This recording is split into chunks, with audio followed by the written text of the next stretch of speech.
back in one moment. We're going to go to Florida District 9. Stay with us. Hey, you're on the John Fredericks Radio Network. Joining us now, Scotty Moore, running for Congress, Florida District 9. Scotty, thanks for being with us. I'm going to have to get a couple minutes here and then hold you over to the second segment. Can you do that? The bottom of the hour? Absolutely. Pleasure to be on the show. I appreciate it, by the way. Thank you so much. We're just late, and we prioritize callers over politicians. Sorry, Scotty. Listen, you're doing the right thing. So just remember, it's Scotty with the Y, everybody. Scotty with the Y, and I appreciate being on the show. We got a lot of things to cover, and I appreciate what you guys have already been talking about this morning on the show. Very important. All right, hang in. I got about 2 minutes, and then I'm going to have to hold you over. Scotty, first of all, tell us about the map situation in Florida. You had the DeSantis maps. They were in, they were out, then they were in, they were out, they were in. What's the deal now? Yeah, I was just with the governor at his Budget First signing, where he's Freedom First budget, where he was signing that. And he publicly shared that, listen, the judge has already ruled that it's in for sure. We're running on that. Those are the maps. The ones that you see, the ones that have been passed, are the maps of Florida. They're locked and loaded. All right. So how does that affect, like, the state of the world in Florida? I think the DeSantis map added 4 potential congressional seats in Florida for Republicans. True or false?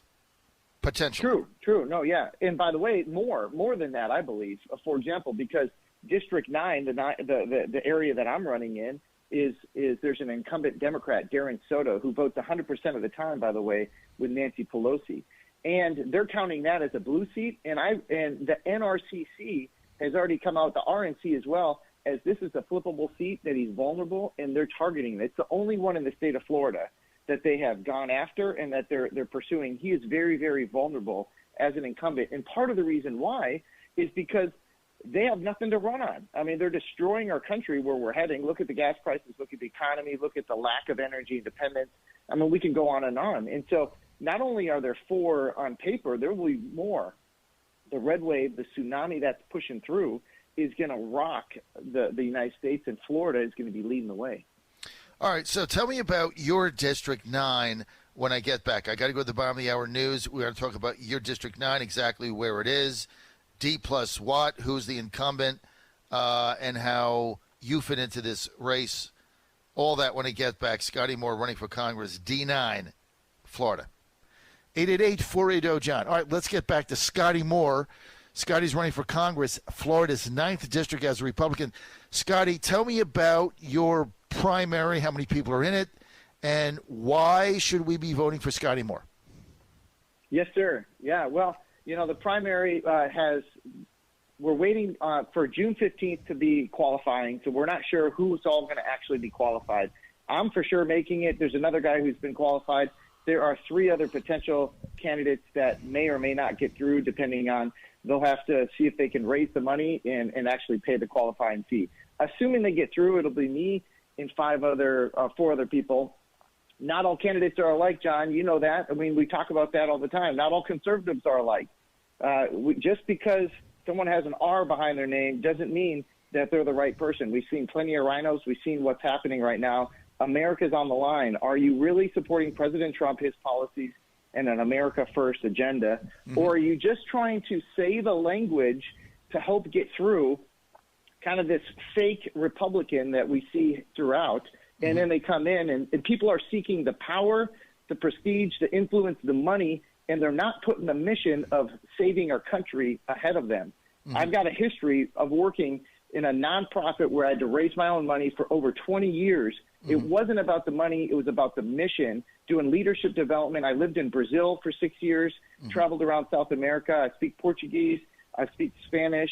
It's about the mission. And right now I have an 11-year-old and a 14-year-old daughter. What kind of an America are they going to inherit?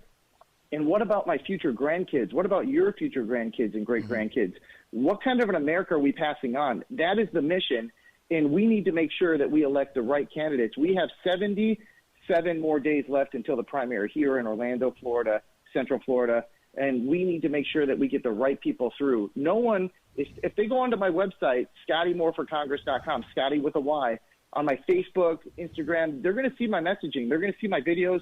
They're going to see that I clearly stand out. But again, it still doesn't matter if you don't vote and show up. That's what we need to do, is mobilize and get people to the polls and make sure they're getting the right people through the primary. All right, so who's the Democrat incumbent? Even though the lines moved, who would be considered the incumbent there? Yeah. So it's the same incumbent. He's currently he's been serving for 3 years now, 3 terms, and his name is Democrat Darren Soto. He votes 100% of the time for Nancy Pelosi, but he stays under the radar. Even people within the district don't know him, haven't seen him. He's a yes man for Pelosi. He's a puppet. He does her bidding. Obviously, people know AOC. They know Rashida Tlaib. They know Ilhan Omar. They know Sleeps with Spies, Chris Swalwell, Adam Schiff. They don't even know the person in their district. That's because he stays under the radar, and he keeps getting elected because they keep throwing money at him because he does their bidding. So how did this district how did this district, Scotty Moore, change so much? Like in 2004, George W. got 57%. 2008, McCain got 52. Then in 2012, Obama, so I guess the lines changed, right? Obama got 62%, Clinton got 55, Biden got 53 and 20. So the lines must the lines obviously changed, but now have they changed back a little bit? No. Well, the lines shifted significantly in for that Obama election and what happened, and for the past 12 years it's been that way. But what we're seeing right now is I mean, you know the facts that Florida is already a red state. It's shifting already. What we're seeing with Governor DeSantis, and what we're even seeing with trends, is that it's growing right now. And so while this is still leaning just slightly Democrat, the energy and the frustration, I mean, we just are seeing that AAA is saying almost $5 a gallon national average for gas. The economy is in shambles. You got inflation, the power of the dollar's going down. I mean, everyone is suffering on all sorts of the border. I mean, so even people who vote Democrat are rejecting what's happening in these policies. And the Democrats keep doubling down on trying to be crazy and destroy America. I talk a lot about Venezuela and where they were 20 years ago and where they're at today.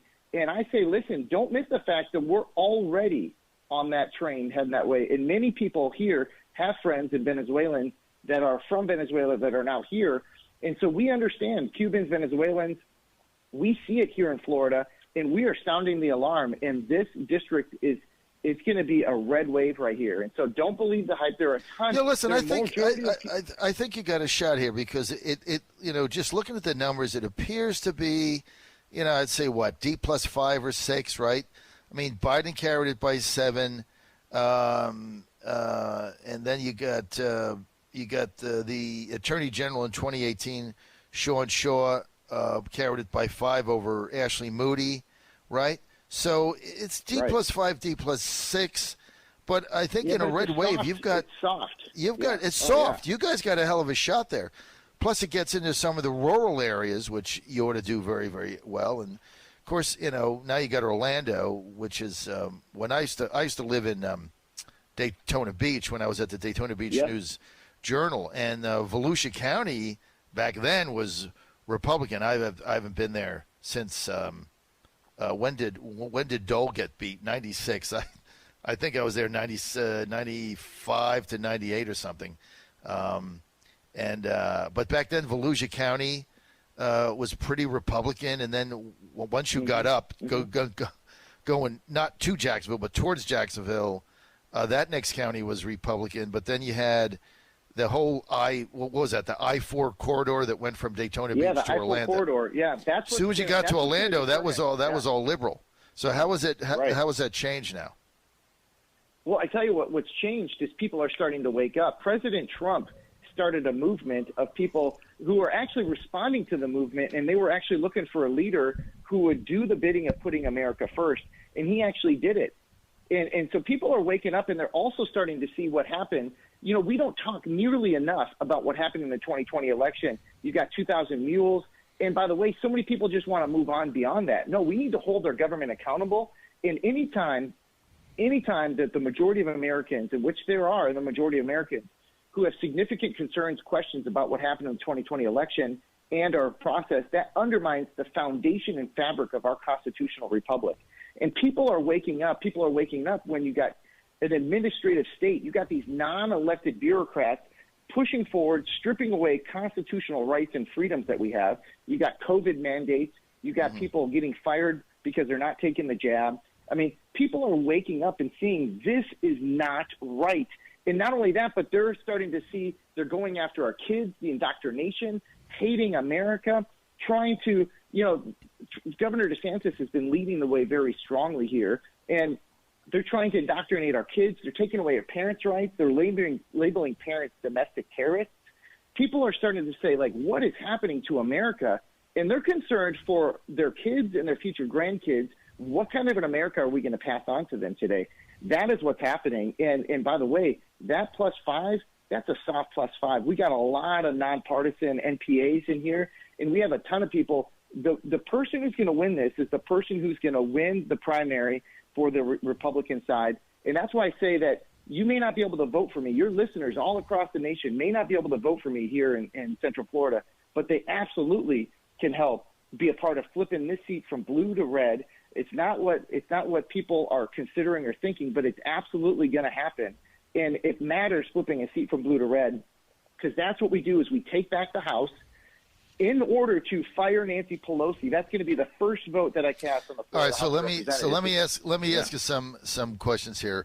But before we run out of time, what's your website? People want to donate. What is it? Yes, ScottyMoreForCongress.com. Scotty with a Y, moreforcongress.com. You can jump on there, $5, $10, $20. Every little bit helps. And by the way, you can go all the way up to the max. We need everything.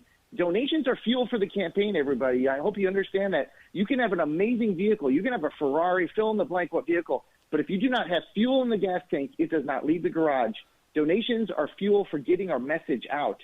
And we got dark money pouring in. You have Soros. All right, I got you. ScottyMoreForCongress.com. Got it. Okay. You're in Congress. Republicans have a majority. Are you going to vote for Kevin McCarthy for Speaker? I'm going to put America first. I'm not gonna do that. No, because I don't believe. We'll see. I'm looking forward to working with the Freedom. Yes or no? No. Okay, thank you. If you were in Congress, $40 billion to Ukraine, would you have voted for that up or down? No, absolutely not. Voted for it. Okay. What about the gun? We got a gun grab coming up. There's a bunch of Republicans that are going to vote for legislation to restrict your guns. They're going to say it's the right thing to do. Safe schools, red flag laws, raising the age to 21. You're not going to be able to amend it. It's, again, up or down vote. Yes or no? No, I'm against all of that. I'm not. We Second Amendment rights must stand at all levels. Yeah, so you kind of agree with me. The problem is incrementalism. You give them an inch there. Because their eventual goal isn't to. It has nothing to do with stopping shootings in schools, because you could hire a resource officer. Every school could have one full-time, $10 billion, and only send $30 billion to Ukraine. They're not going to do that. So all they want to do is take your guns. Okay. We got a debt that's out of control. We got an invasion at the southern border. I asked this question, Scotty, to everybody because Congressman Morgan Griffith, 9th District, Virginia, nailed it. He said, look, physically we can't do anything to stop the invasion until we get a new commander-in-chief in January 2025. But if we take over Congress, here's what we can do. Appropriate millions and millions of dollars for the wall and for border security, send it to the president, and there's no line on a veto.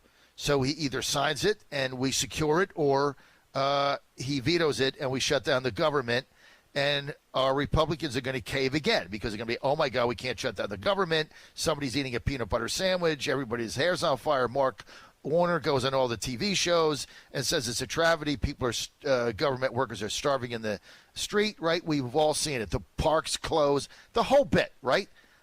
Mm-hmm. Are you going to stand firm and let the government shut down if they don't secure the border? Yes, and here's the reason why. Can I tell you why? Yes. It's because if we don't do something now, because we've been delaying this and delaying and delaying. We do this the same with the budget and everything. We do not make hard decisions. And our kids, our future grandkids, America is on the line. You cannot do that. And that includes securing our border. We have a crisis, the fentanyl, human trafficking, national security risks of terrorists potentially pouring in some cases have poured in. This is an absolute hard stop on this. We must defend and protect America. All right. So if you go to Congress and flip this district, and I think you got a shot here. I really do, because I think there's going to be a wave, and Florida's registered so many more Republicans that are coming. Everybody's going to Florida. They're all Republicans because they're trying to get out of their woke, liberal, progressive states. So all that's going to happen. What are you going to do? First thing you're going to do. What is it? Yeah, like I said, fire Pelosi, get America First leadership in there in order to save America. That's what it starts at. One of the great things about Congress that we have not been doing are checks and balances. The purpose of Congress is also for oversight, so we need to hold our government accountable. You got out-of-control bureaucrats, the Fauci, the CDC, NIH, the FBI, who are doing free will. Talk about Christopher Wray. What about Ray Epps? What about people that we're not holding, we're not going? What about the Hunter Biden laptop? So we need to hold our government. What good is it to have, John, what good is it to have checks and balances built in within our framework if we don't use them, if we don't hold people accountable? That is absolutely essential right now. It's going to be an America First agenda pushing forward. If we do not do that, we do not save America. The choice is so clear. I mean, we are heading down two different paths. Are we going to save America, or are we going to head towards Venezuela like we are right now? All right, Scotty, I want to thank you. We're running out of time again. What's your website, Scotty Moore? Yes, thank you. Scotty with a Y, ScottyMooreForCongress.com. Listen, you guys, I need your help. Please join in. Don't be passive. What are you guys willing to do to change and flip this seat? This affects all of America. The NRCC and the RNC have already targeted this as a vulnerable seat. Darren Soto is very weak. We must flip this blue to red. It'll help. We can do it. I need your help, everybody. All right. Scotty, when is your primary again? August 23rd. We're 77 days away from the primary. All right, 77 days. Scotty Moore, thank you. You're on the John Fredericks Radio Network, trucking the truth across America. No gibberish, no nonsense. We're going to be right back with your calls, 888-480-JOHN. You're on the John Fredericks Radio Network.